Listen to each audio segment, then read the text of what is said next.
له درده ډکه مې ټپې راوړې، نن مې په نظم کې کیسې راوړې. او دا دروغ نه ده، دا رښتیا قصه ده، یوه جنۍ درد او ژړا قصه ده. رنګه ښکلې وه، زیبا حسینه، دا جنۍ وه په یو هلک مینه، دواړه یو بل باندې مین و بلا، مثال یې نه و درته وایم رښتیا. هلک روان شو د وطن خدمت ته، جنۍ ژړا کوله خپل قسمت ته. هلک ویلی ورته ژړا مه کوه، ګرانې زه ستا یم سودا مه کوه، او تا خپلومه دا واده کومه، تا سره نن دا فیصله کومه.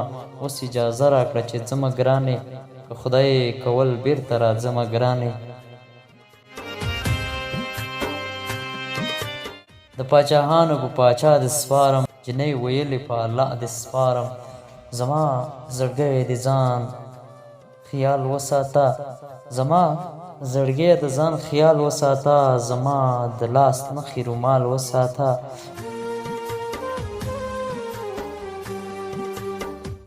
بیلتون وي سخت بې حده ګران ملګرو، د زړګي سر یې شو روان ملګرو.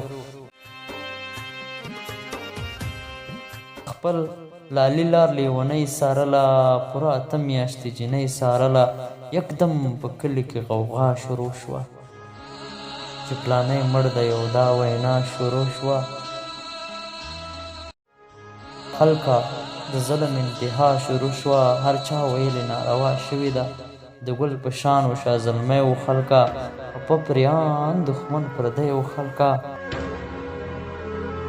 په دې خبره باندې سلګو ونیوه، جنۍ خبره شوه لړزو ونیوه.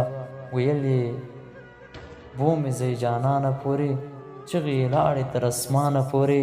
په منډه لاړه د جانان لیدو ته، د خپل نیمګړي ښار ارمان لیدو ته. لیدو سره یې شو حالات نور خراب، تابوت کې پروت و لکه ګل د ګلاب.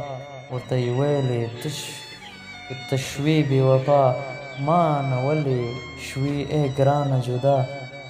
ورته یې ویل ته شوې بې وفا، له ما نه ولې شوې ای ګرانه جدا.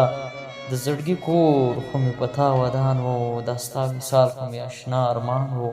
جنۍ د یار مرګ خپل زغملی نه شو، د زړګي حال یې هم ویلی نه شو. دا چې دا مې یار دا مې جانان و خلکه، چې دا مې یار دا مې جانان و خلکه، دا راته ګران له خپله ځان و خلکه. د لاس بنګړي خپل ګزار کړي جنۍ، د سر ویښتې خپل تار تار کړي جنۍ. د یار په غم کې لیونۍ هم مړه شوه، د تابوت پرېوته جنۍ هم مړه شوه. بې له تا څه کړم ژوند هغې ته وایي، رښتینه مینه خلکه دې ته وایي. په ژوند خو نه خو په مرګ یو ځای شوه، په ژوند خو نه خو په مرګي یو ځای شول. دوه مینانه ابدي یو ځای شول، جوړه قبرونه ورته جوړ شول خلقه. واړه یو ځای اصلي په کور شول خلقه. او ملنګه مینه اصلي مینه دا ده، نن سبا خو تش خندا مینه ده. هر څه په میاشتو کې خپل دلدار بدلوي، مارچه بازار ته ځي خپل یار بدلوي. او ملنګه نن درته ښکاره وایمه، درته په بس دغه یو ټپه وایمه. نن سبا مینه نشته، وخت تېرول دی چې دوکه نه شي مینه.